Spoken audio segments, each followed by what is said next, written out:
Welcome to Fully Booked, the bookish podcast where I'll chat about all things book and reading related. Whether you're new or a pro reader, there's something for everyone to learn. I'm here to help you on your reading journey and find that next great read that will keep you fully booked.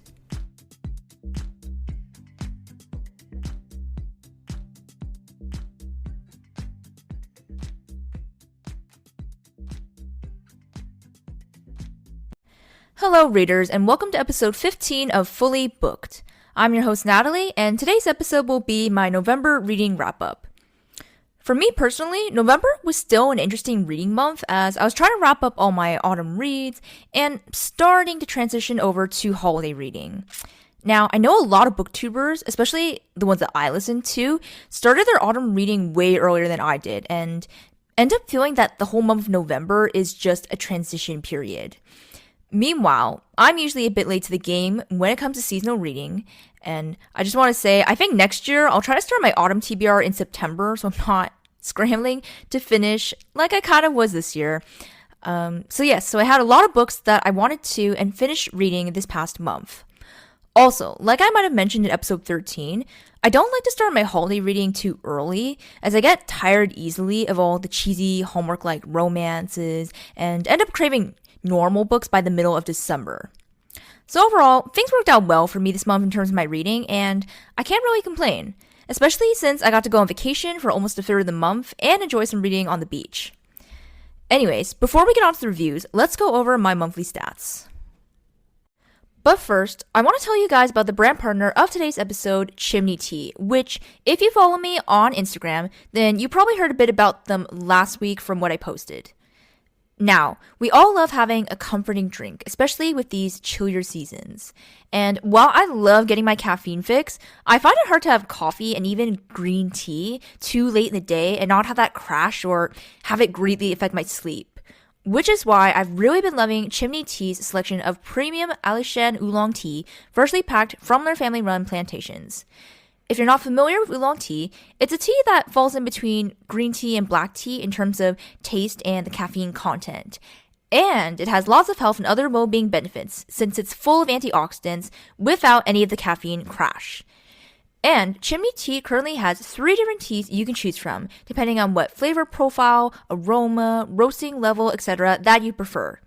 Today, I'm drinking the Cottage Retreat oolong tea, and I love the super toasty flavor of this tea. It's just so soothing to drink, and it's been a calming addition to my daily and reading routine lately. So, if you guys are interested in learning more and shopping the rest of their selection, be sure to click the link and use the code in the show notes to get 10% off your order. Once again, thank you to Chimney Tea for partnering with me for today's episode. Now let's get back to the show. Okay, to start off, I read 12 books total and DNF'd 1 book, which is sad because it's actually one of the books on my holiday TBR, so I'll talk about that more later in that follow-up episode. But overall, it had a monthly average rating of 3.8 stars. I read a total of 3,143 pages. My average time to finish a book was 6 days. 1 book was a hybrid read, i.e. I read it on my Kindle and on audio, which was The Graveyard Book. And 1 book was read completely on audio, and that was This Spells Love. It's funny seeing these numbers now, as it felt like I didn't read a lot this month, although I supposedly did. At least, I considered 10 plus books a lot for me. Perhaps it feels this way because 2 of the books I read were graphic novels, so the pictures really make the story fly by more so than if you're just reading words on a page. I think I was actually most disappointed that I didn't read more on vacation, as I figured I'd have a lot of time to read since I was literally getting to lounge around all day by the beach or the pool. I think I remember my prediction was to finish 3 to 4 books, but in reality, I ended up finishing 2. Let's just say I was enjoying soaking up the sun and the waves way more than I thought I would, which honestly, it's okay to kick back sometimes and enjoy all things in life. Or rather, all things under the sun. Okay, anyways, I know you guys are really here to hear about the books and not my lame play on words, so with that, let's get into the books I read in November. Alright, for the first book I read in November, we have This Spells Love by Kate Robb, with a rating of 3.25 stars. What if one little wish changed everything? When Gemma gets dumped by her long-term boyfriend, she reacts the way any reasonable 28-year-old would, by getting drunk with her sister, kooky aunt, and best friend Dax. After one too many margaritas, they decide to perform a love-cleansing spell, which promises to erase Gemma's ex from her memory. They follow all the instructions, including a platonic kiss from Dax to seal the deal. When Gemma wakes up, she realizes that the silly spell has worked. Not only does it seem that she never dated her ex, but the rest of her life is completely unrecognizable. The worst part? Dax has no idea who she is. To reverse the spell and get back to her old life, Gemma must convince her once best friend, now near stranger, to kiss her. But as she carries out her plans, she finds herself falling for him, hard. Soon, Gemma begins to wonder whether she even wants to go back to the way things once were. What if Dax was the one all along? Now, I might have heard about this book from some other booktubers, but I remember distinctly seeing Hal Jones talk about it in one of her videos and thought it looked like a cute romance with a bit of magical realism. However, my initial impression wasn't correct, and honestly, this book was just okay for me, which is kind of disappointing because the premise sort of reminded me of 13 Going on 30 with kind of the wish element and friends to lovers trope. And FYI, I actually find it hard to find an adult romance with a purely adult friends to lovers and not childhood friends to lovers trope. Also, I think partly I couldn't get over the Hamilton setting in this book and didn't connect well with it. And for those who are new to this podcast, I live in Toronto currently, but I actually grew up near Hamilton and worked in the downtown area for about a year and a half during the pandemic. Also, the spice scenes in this book got a bit steamy for my taste in the way things were described, so a warning for others who don't like spice. I did like the characters and the relationship between our FMC and the rest of the cast, but because of the other things that I mentioned, I didn't really end up connecting that closely with either of our MCs and honestly just tuned out near the end of this book since I listened to it all on audio. I still think some people might enjoy this book, as I definitely enjoyed bits and pieces, but overall, this was a very cute but forgettable read for me. Next up, I read Hidden Pictures by Jason Rekulak, I hope I said that right, with a rating of 4 stars. Mallory Quinn is fresh out of rehab when she takes a job as a babysitter for Ted and Caroline Maxwell. She is to look after their 5-year-old son, Teddy. Mallory immediately loves it. She has her own living space, goes out for nightly runs, and has the stability she craves. And she sincerely bonds with Teddy, a sweet, shy boy who is never without his sketchbook and pencil. His drawings are the usual fare: trees, rabbits, balloons. But one day, he draws something different: a man in a forest dragging a woman's lifeless body. Then, Teddy's artwork becomes increasingly sinister, and his stick figures quickly evolve into lifelike sketches well beyond the ability of any 5-year-old. Mallory begins to wonder if these are glimpses of a long unsolved murder, perhaps relayed by a supernatural force. Knowing just how crazy it all sounds, Mallory nevertheless sets out to decipher the images and save Teddy before it's too late. While this thriller wasn't the craziest I've read, I think overall it's the best written and best plot that I've read in a while. The story does start out slow, and it didn't really feel like much was happening the first half of the book, but in the end, the slow build-up to the plot twist and reveal worked so well that I was surprised and disturbed by the time we got to the climax. I thought the twist was also super original in this story, and not what I've seen done in any other thriller I've read so far. Jason Rekulak also does a good job of giving super subtle hints, so subtle that you often don't realize what he's trying to tell the reader, and I definitely didn't pick up on and give much thought to some of the earlier hints in the story. The ending of this book was also really satisfying, considering what all the characters end up going through in this story. So for anyone who's heavily in their thriller era and wants something different from the usual tropes and premises, I would highly recommend this book. Alright, next up we have Pumpkin Spice and Not So Nice by Becky Monson with a rating of 3.5 stars. If I were ever to write a memoir, it would be titled Jenna Peterson's Guide to Dating Emotionally Unavailable Men. I'm like a professional at it. I'm so good I can take any dysfunctional man and turn him into Prince Charming, just in time for him to dump me and then go on to marry the next woman he dates.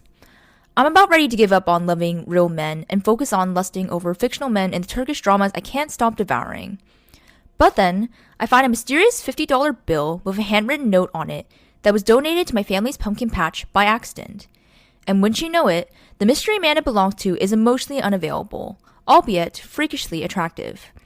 I keep telling myself to walk away, but there's something about Aiden St. Clair that makes me want to unravel all his secrets. All I know is he sure can heat up the cozy fall nights. I can't help but think that maybe this time I'll get to keep Prince Charming for myself. So I picked this book up as one of my last few seasonal cozy reads, and it pretty much delivered how I thought it would. Although I will say, I think this book was a bit better than the Pumpkin Spice Cafe in terms of having a bit more substance and emotional connection between our two mains. And while there was some spicy inner monologue, there were no actual spice scenes in this book. However, I did find the pacing of this storyline weird, where we get to the meet cute kind of fast in my opinion, but then other parts of the story dragged on, for me at least. And at times, I found her FMC's narrative to be either cringy or too descriptive in terms of talking about her family members and their farm when I really just wanted to see the main storyline advance. Although I did like the character development that our FMC goes through, as I could definitely relate to her myself and the struggle that she had of opening up to others while kind of masking it as being a good listener and friend or partner.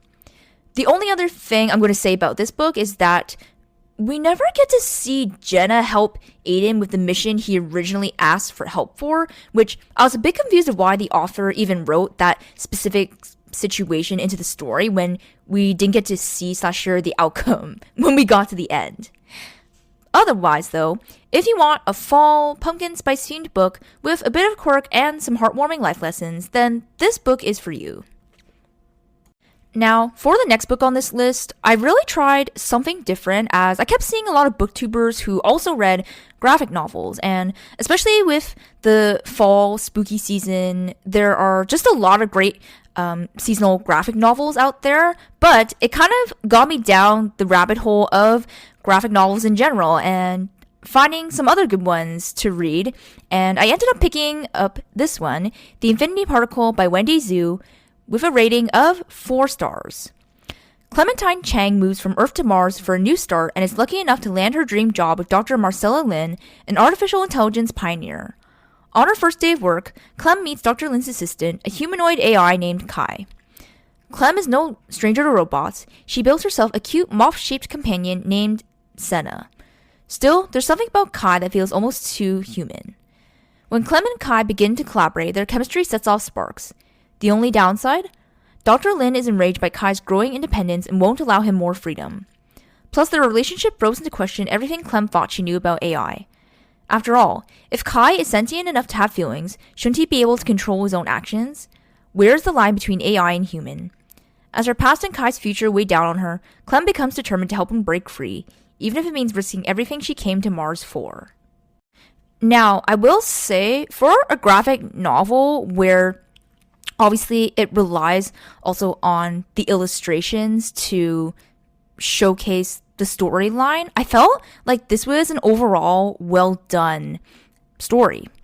I just haven't seen that many stories with this type of focus on AI, like how it was more about the implications for the AI themselves and not necessarily AI's effects on us as humans and in society. And obviously this was definitely a very interesting story, as I've seen a lot of movies about, I guess, these humanoid or human shaped AIs, but it's not something I've necessarily seen in a lot of books, or maybe I'm just not reading those types of futuristic dystopian stories. But yeah, I just thought this one was really well done, and it also had so much heart and emotion. Like, I felt the happiness and the sadness, also some of the trauma, especially from Clem's past, that is shown in this book. I just really loved this overall. There was also great diversity in terms of our cast of characters. Obviously, there were some other AI characters in this book, but also in terms of the humans themselves. On this setting of Mars, which is also super cool.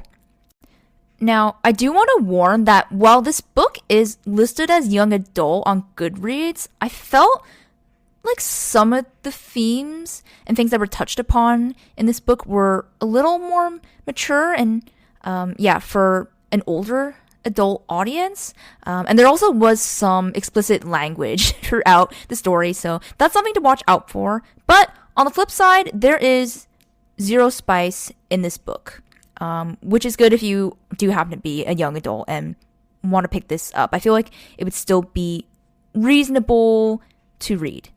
But yeah, overall, this is a great first graphic novel that I really enjoyed reading. And if you want to, try to get into graphic novels and like sort of a light sci-fi, futuristic with a bit of a romance subplot, then I think you should pick this up. Hey readers, I hope you're enjoying the episode so far. And hear me out before you hit skip. I'm so grateful for all my listeners who are with me on this reading journey, and I'd like to ask that if you haven't yet, please leave a rating and review as it helps others find the podcast. Also, please consider supporting the podcast financially as it helps me bring you more exciting content, and you'll get some extras like bonus and subscriber-only episodes, early access to new episodes, and much more. The link to donate will be in the show notes below, or you can go to buymeacoffee.com/fullybookedpod. Thank you so much again for choosing to listen to Fully Booked, and now back to the episode. Alright, so this next book I read really took my reading off the rails from what I was reading the rest of this month, because actually, if you follow me on Instagram, you probably saw that I was on a beach vacation for about 10 days. So basically for a third of this month, I was away on the nice sandy beaches in the Caribbean. And it was actually a really nice long vacation because I left on November 14th for Florida, where our cruise was sailing out from, and then the cruise left November 16th, and then we were away for a week sailing through several parts of the Caribbean. And I actually just got back this past Saturday, which was November 23rd, and currently today is November 26th. So the day I'm recording this segment of the episode. So it feels like I honestly still just got back from vacation. I'm kind of trying to adjust back to my normal everyday routines, which also includes going back to some of the books that I was reading before. And I'm still trying to get through actually a couple more fall reads, or at least one more before this month's over, since we're literally starting to head into December and the holiday season. But anyways, yes, reading kind of went off track because being on the beach, all I wanted to read was those light summery beach reads, and this book that I'm about to discuss definitely fit that bill because it literally is a workplace romance that takes place on a cruise ship. So that was just perfect. And that book is shipped by Angie Hockman with a rating of 4.25 stars. And here's how it goes. Between taking night classes for her MBA and her demanding day job at a cruise line, marketing manager Henley Evans barely has time for herself, let alone family, friends, or dating. But when she's shortlisted for the promotion of her dreams, all her sacrifices finally seem worth it. The only problem? Graham Crawford Collins, the remote social media manager and the bane of her existence, is also up for the position. Although they never met in person, their epic email battles are the stuff of office legend. Their boss tasks each of them with drafting a proposal on how to boost bookings in the Galapagos. Best proposal wins the promotion. There's just one catch. They have to go on a company cruise to the Galapagos Islands together. But when the two meet on the ship, Henley is shocked to discover that the real Graham is nothing like she imagined. As they explore the islands together, she soon finds a line between loathing and liking thinner than a postcard. With her career dreams in her sights and a growing attraction to the competition, Henley begins questioning her life choices. Because what's the point of working all the time if you never actually live?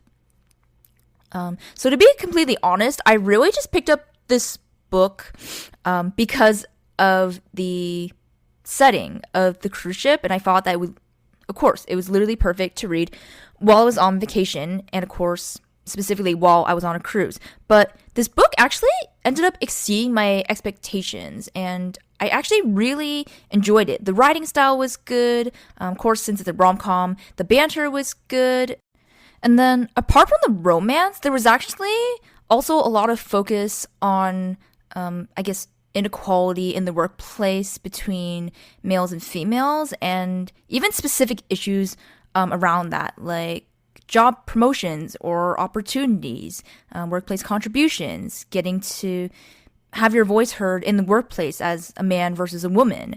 And I really liked that specific focus in the book as well, and that, the story wasn't just a romance. I actually felt that the height, or not climax, but maybe the biggest kind of, height and issue in the book was actually centered around the workplace promotion. Because there's a lot of stuff that happens at the end of this story in regards to, that specific promotion that our two mains are going for. And I actually really liked that part of the storyline. And I kind of liked that the romance was just, sorry, how do I put it? The romance was resolved just very nicely and cleanly like this. There wasn't too much, I felt kind of silly miscommunication and, they didn't say this one thing to the other person, so now there's confusion and they end up breaking up when they should be together. I just felt like this one was resolved all very nicely, and of course the ending was, very happy, especially for Henley. But this one, I just liked it a lot overall. I have to admit, I haven't read too many workplace romances, kind of workplace enemies to lovers, if I think about it, which is funny because I think this book was compared to The Hating Game, which is it's funny because I feel like that's one that I've heard about for a while. It was kind of, I think it was kind of bigger on Book Talk a couple years ago, and it's one that I still haven't picked up and read, which is funny because I've read a couple books now that have been compared to The Hating Game, but I still haven't actually read that one. But anyways, off the point, I really liked this one. So if you actually are looking for a really good rom-com that tackles some, different issues but is one that, still has that kind of summary, kind of feel, especially if you're also going on a cruise, then you will love this book. Okay, keeping along that similar, summary theme, the next book I read was Summer Romance by Annabelle Monaghan with a rating of 4.25 stars. Benefits of a summer romance? It's always fun, always brief, and no one gets their heart broken. There aren't enough labeled glass containers to contain the mess that is Allie Morris's life. Her mom died 2 years ago, then her husband left, and she hasn't worn pants with a zipper in longer than she cares to remember. She's a professional organizer whose pantry is a disgrace. No one is more surprised than Allie when the first time she takes off her wedding ring and puts on pants with hardware. Overalls count, right? She meets someone. Or rather, her dog claims a man for her in the same way he claimed his favorite of her 3 children, by peeing on him. Ethan smiles at Allie like her pants are just right, like he likes what he sees. The last thing Allie needs is to make her life messier, but there's no harm in a little summer romance, is there? So, funny but not funny story. I actually ended up picking this book up because while I was still in Florida, we went to Target. I think it was actually the first night that we were there, just because we wanted to pick up some snacks and other things, because we no longer have Target in Canada, for those of you who do not know, although I feel like you should know that by now. But anyways, so when we were in Target, I ended up making my way into the book section, and I don't know why, but books are so much cheaper and discounted than they are here in Canada in general, like in the stores here, online. The bookstore I feel like were, probably at least 20% cheaper or something, maybe even 30% than, most books retail here. So unfortunately, I did not have a lot of room in my suitcase to, just be buying physical books, but I wanted to pick up something, and summer romance has been on my list for a while. I think I've mentioned it in at least 1 or 2 episodes because I've read Annabelle Monaghan's other 2 adult romance books, and so I've mentioned this one before, that this is one I want to pick up. Of course, I was thinking I would pick it up next summer because literally the title is Summer Romance, so of course I'm going to read that in the summer. But since summer romance kind of fit, a beachy vacation, which, like I said, I was just on. I decided to pick that up at Target because, it was like at least $5-10 cheaper than I could get it in Canada. So I was like, why not? And it's a fairly small paperback, so it was pretty easy to bring. But anyways, I'm totally getting off track from the actual book.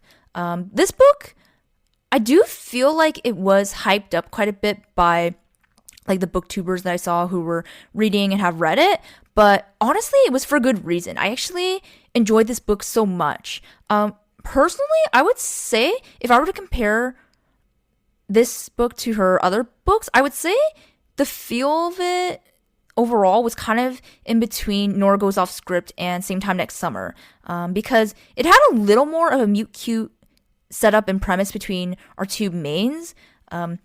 So it was a little more similar to Same Time Next Summer in that sense, but I feel like overall, the writing style and the plot structure overall were more similar to Nora Goes Off Script, where honestly, there wasn't that much going on the plot. Like, there's no funny antics and heists that you get in like usual like rom-com or even some contemporary romances, but it was very like just going through her everyday life, especially because she's like, she's in the middle of a divorce in this one, and she's, so she's a single mom trying to take care of 3 of her kids. So I guess the character archetype, so to speak, is very similar to Nora Goes Off Script, because she's also a divorced single mother in that one. But yeah, something about this one stuck more than Nora Goes Off Script for some reason. Like, I just really enjoyed the writing style. I think I liked the male main in this one better than Nora Goes Off Script. I just really liked the way he cared for her and like could just understand her or try to understand her when they were together. Yeah, I just really liked their relationship in this book. I think I can echo what other booktubers said, and that yes, this was a romance, and like I did like their relationship, but I really liked how the male main character was very, very secondary in this book, and it was almost like he was just there to, kind of get Allie not out of her shell, but yeah, get her back to like her normal self and let her shine, honestly, because obviously at the start of this book she's in a bit of a fog, kind of grieving still over like her mom's death and the end of her marriage, but the way Even kind of, I guess, brings her back to life, honestly, so to speak, was really wonderful to see. And then of course the way they worked out the relationship was also done really well in this book. Yeah, I definitely liked it a lot better than Nora Goes Off Script, because like thinking how, I don't know, there was like this huge kind of miscommunication in that one versus this one. There was only a short time where they were like, oh, or she's like, oh, this is not gonna work out, we're gonna end it. But then they end up coming back together. It was just done. I'm repeating myself, I feel like, so much, but this one was just done really well. And I honestly, at this point, would just recommend all of Annabelle Monaghan's adult romances. I would say that I think you'll enjoy them more if you're someone who's in their mid to late 20s versus being in your teens or early 20s. Although it is appropriate for younger audiences because her books are typically closed door romance. Like, it does mention, what they're gonna do, but her books are not explicit at all compared to other adult romances that I read. So that's really nice if you are on the younger side. But again, if you want to get, I think, the most out of the story and the character development, just enjoying that overall, then I would definitely say if you're in your later 20s, you will really enjoy Annabelle Monaghan.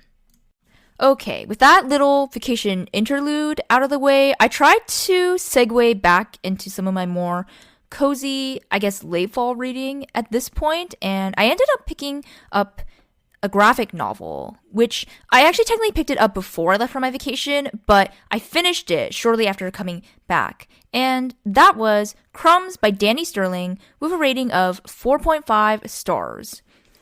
In a very special town, there's an even more unusual bakery with a selection of baked treats handcrafted to help your dreams come true. For Ray, a quiet young woman with special powers of her own, the order is always the same: a hot tea with a delicious side of romance. When Ray meets Lori, the kind barista who aspires to be a professional musician, she gets a real taste of love for the first time. But even with a spark of magic, romance isn't so simple. Both Ray and Lori are chasing their own dreams, and even when Ray starts to see the future, she can't predict her fate with Lori. So this one, I think I kind of picked it up a little bit randomly when I was researching some like good graphic novels to read. And FYI, this one is now like published as an actual book, but if you want to read it online for free, you can actually do that through Webtoons. It's still, like, the whole thing is available on there, which is what I actually did, because right now, personally, I'm trying not to buy too many books, and now that I'm getting into graphic novels, it just gives me even more books to buy. So, yeah, note to self, Webtoons is an option to read some graphic novels if you're into that, but you don't want to have to actually buy them. And, of course, you can get some graphic novels from the library as well, but I think this one wasn't available through my Libby. And yeah, certain graphic novels I've tried to look for have not been available on Libby. So yeah, a little tip to get certain graphic novels for free. But anyways, yeah, I think I've just been, yeah, like I said, getting into graphic novels. Obviously, I talked about the Infinity Particle earlier in this episode, but this one I enjoyed even more. Now, this is one that there's not much of a plot. It's kind of, well, it is a romance, but it's also like coming of age, kind of slice of life, I would say, in a magical setting. It's funny because I think at the beginning of this novel, it kind of reminded me a bit of the Very Secret Society of Regular Witches, with like, you know, it's, yeah, kind of a cozy fantasy with that slightly magical setting, but yeah, this one's even less like the magic is not really talked about, except from the fact that like in this world you see there are I guess like witches, vampires, and wolves, and there's people with just certain magical like powers. So for example, Ray, our main character, is what you call a seer, and she's able to basically see into the future. Or that comes later on the story. At the start, she's actually only able to see what is going on in the present without people like telling her. So she can kind of look into their minds. I don't know, like maybe kind of reading minds in a way. Not really. Yeah, but yeah, she can just see things without people having to tell her, basically. But anyways, yeah, this graphic novel was just so well done. I think graphic novels are hard to talk about and rate because, you know, there's not much writing in them like a regular book. It relies on the illustrations to do more of the storytelling. But I think the author just did a really good job in this one of like, especially if I would say illustrating the characters' like facial expressions. And it's weird because this novel was not one that was like so like finely and beautifully illustrated. It was actually like a very simple illustration style, I would say. I kind of would liken it to like cartoons that you would read in the newspaper. It was kind of more on that side and like a little more, yeah, simple. But the way she would just draw their expressions in like certain moments, certain scenes, just really told the story without having to like say anything, which I think that's like the cool thing about graphic novels compared to reading a regular novel where like the author has to like say this and that, describe this scene in this certain way, and well, they have these words to do that. But it's really cool to have the supplement of pictures in graphic novels, and of course it just makes it easier to finish them quicker, which is part of the reason I've been picking up graphic novels, and also to like give myself a bit of a break from like just having to read words on a screen, since I'm reading most of my books on my Kindle. Anyways, I'm kind of rambling a lot here, but yeah, I just really like this one. I think besides the romance, obviously, there were a lot of, again, great like different issues, topics tackled in this book. Like even how a healthy relationship should look and communication within, well, a romantic relationship, but even in other relationships, like, yeah, friendships or with family. And then of course, our two mains are like trying to chase after their dreams, career-wise, yeah, just dealing with their own inner personal struggles, not being able to like tell the other person how they really feel. Yeah, I just thought all these things were written about and done so well in this story. And of course, this is a YA graphic novel, so absolutely no spice. I think the only thing the two mains do is like kiss, and that's literally it. Like nothing else is done, so it's completely appropriate for all ages who'd want to read this book, and I would highly recommend it for anyone. I also want to say that I don't think this is like a novel, a book that's like marketed, talked about as a fall novel, an autumn novel, but from what I saw in the illustrations, a lot of the story took place in the fall or like the colder season, because like she draws, yeah, leaves falling from the trees and yeah, just that season in this book. So it's a really good fall read if you are going to pick it up. I think you could read it at other times, probably even in like the winter, just a time you want to have a cozy read. But definitely, if you were going to pick this book up in the fall, I would say it was really appropriate. Yeah, like with the fall setting, and I don't know, and just something about the bakery and eating all those like sweet treats,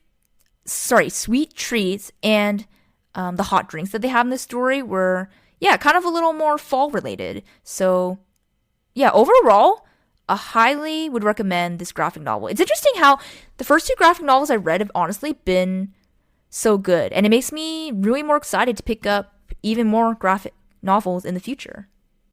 Okay, so the last two books that I'm going to talk about on this reading wrap-up took yet again another turn, and since I've seen so many new holiday novellas being released for this holiday season, I decided to pick up a few of those to round out the month. And it's funny because these last two that I'm going to talk about, I actually literally finished them on the same like day, like a Saturday that I just had a lot of time to sit down and read. So that was pretty nice to knock a couple more books out for this month. So before I get into it, I just want to preface that these next two reviews are going to be super fast and quick because these two books are literally novellas. I think the first one I read, which is part of the Amazon Under the Mistletoe holiday series, was literally 60 pages, so it only took me about an hour to read when I sat down and read it.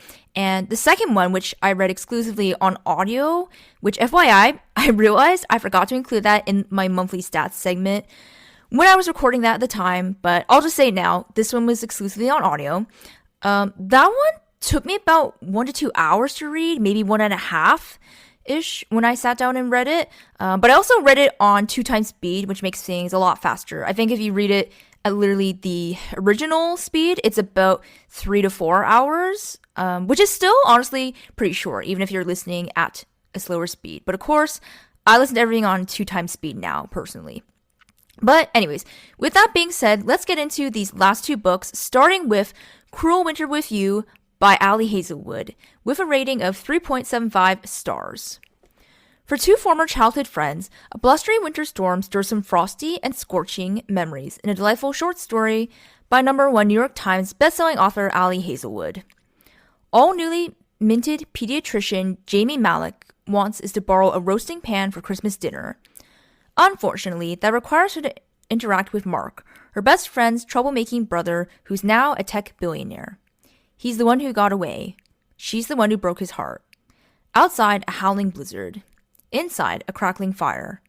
Suddenly, being snowbound with a man she never expected to see again might not be such a bad way to spend a winter's night. Now, I think I was very surprised how highly I rated this novella and how much I enjoyed it for something that was, a bit barely over 50 pages of a story. I guess some of you would probably say that, 3.75 stars is not a super high rating, but I just feel like novellas, it's hard to find one that you rate 4 or let alone 5 stars because it's just so short. And especially these ones that I've been reading are super short. Because some novellas can be like over 100 pages, maybe even like up to 200 pages. But again, this one was very short. So there's not that much, time to get, this plot and this romance between these two mains across. But I think I really loved it because it was not a childhood friends to lovers, but I think I realized I actually do like the like long time crush from your best friend's brother who's known you your whole life, and especially the way I know some people probably wouldn't like guys that are like too much of a simp, but I feel like that's kind of my weakness in real life and also in my books that I read. But yeah, I really like just how, hard he'd always, I guess, liked her and then loved her. And like, I'm always going to wait for you because you're the only one for me. Yeah, it's hard to find that obviously in real life, but even in books, I have read a couple books with that sort of, trope, I guess you would call it, with the person who's the love interest.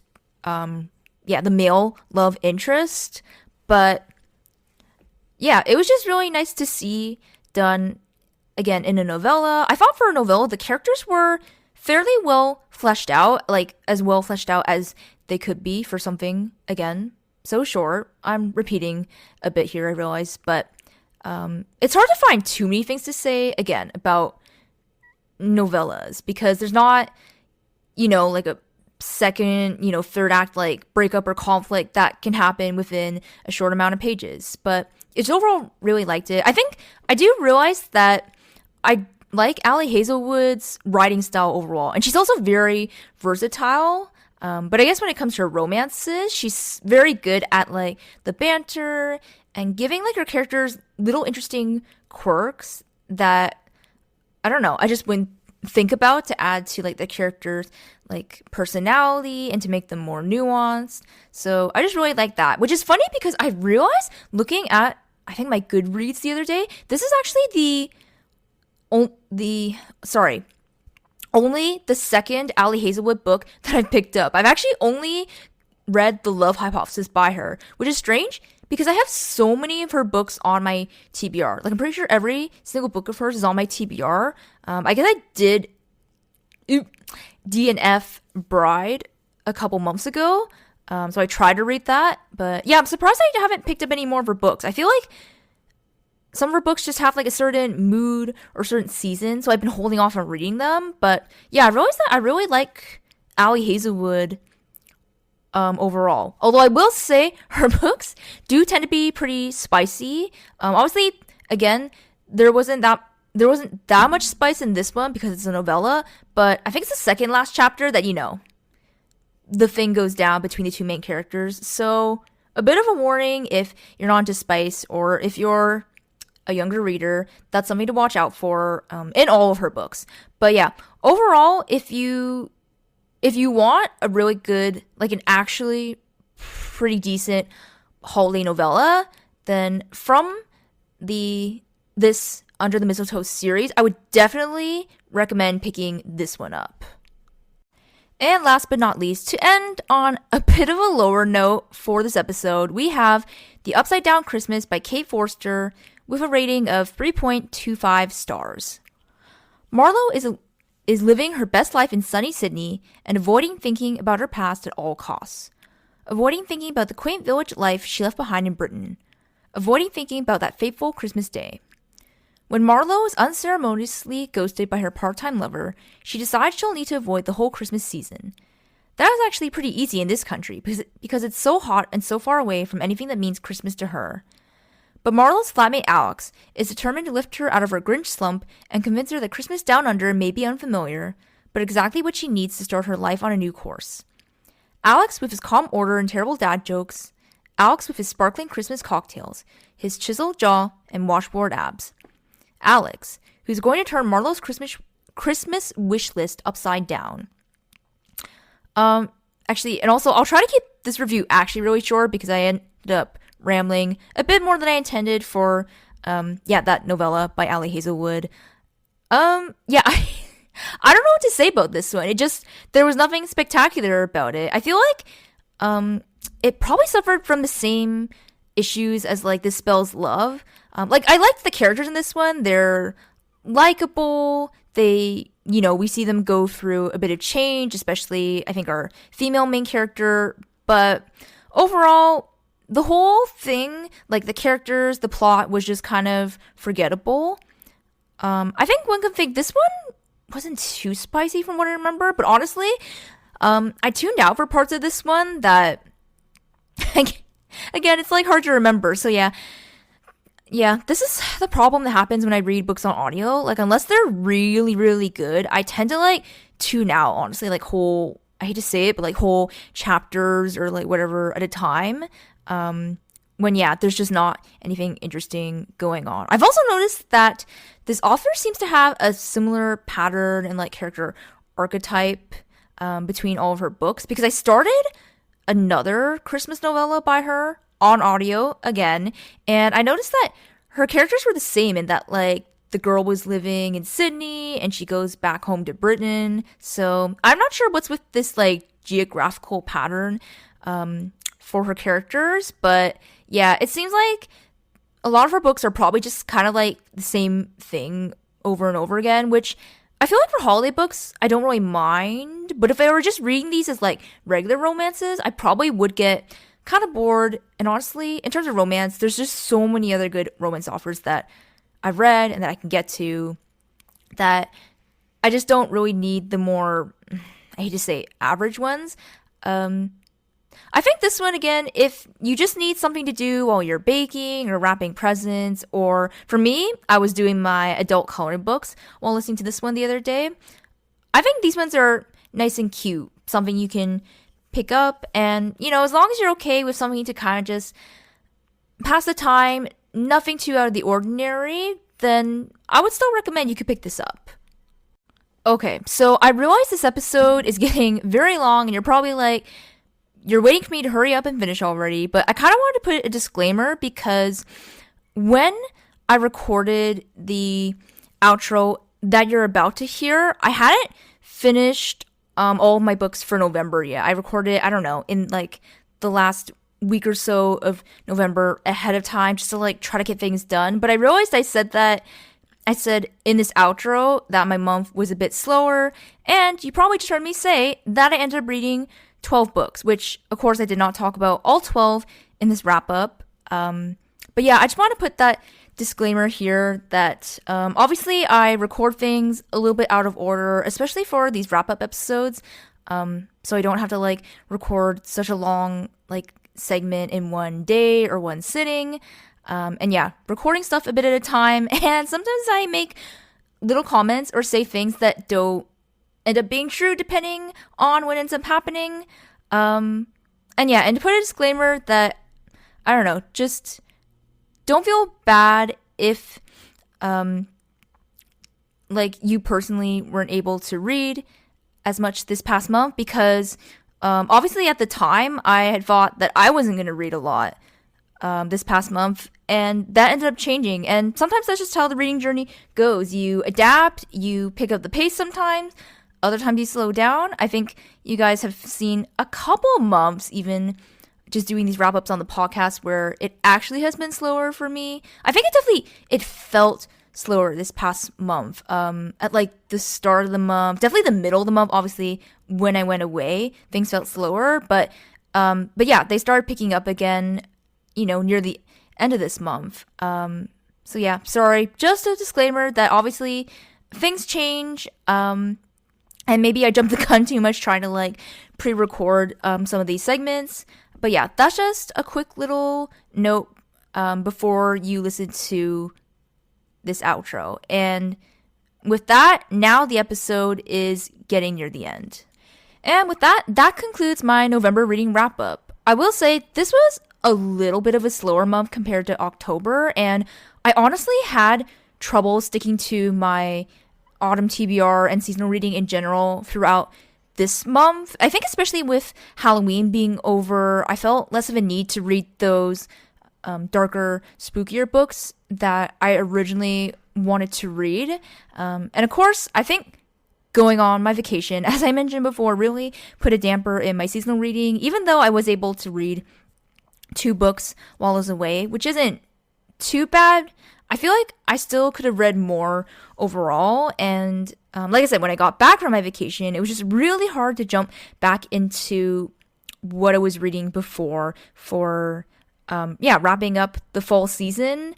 And also, especially literally as I record right now, while I am still trying to finish up some autumn reads, at this rate, I really just want to get an early start on holiday reading, especially because, the holiday music's playing, Black Friday sales or, Cyber Week deals are literally all this week. Yeah, the holidays they are coming. And so, I really feel the need to start some Christmas books instead of trying to finish up the fall books. So, yes, having a bit of a harder time this month, but overall, I guess it's not too bad, and I'm definitely excited for next month to really just fly through a lot of easy breezy holiday romances, maybe pick up a couple books like from my normal TBR here and there to like supplement maybe some short stories. Yeah, who knows? We'll see what happens and how we end off this reading year in 2024. But as usual, with all that being said, I hope you all have a great day, and I will see you back here for episode 16. Thank you for listening to today's episode. I hope you were able to take away something, and be sure to follow the podcast for more bookish content. Until next time, stay fully booked, and I'll talk to you soon.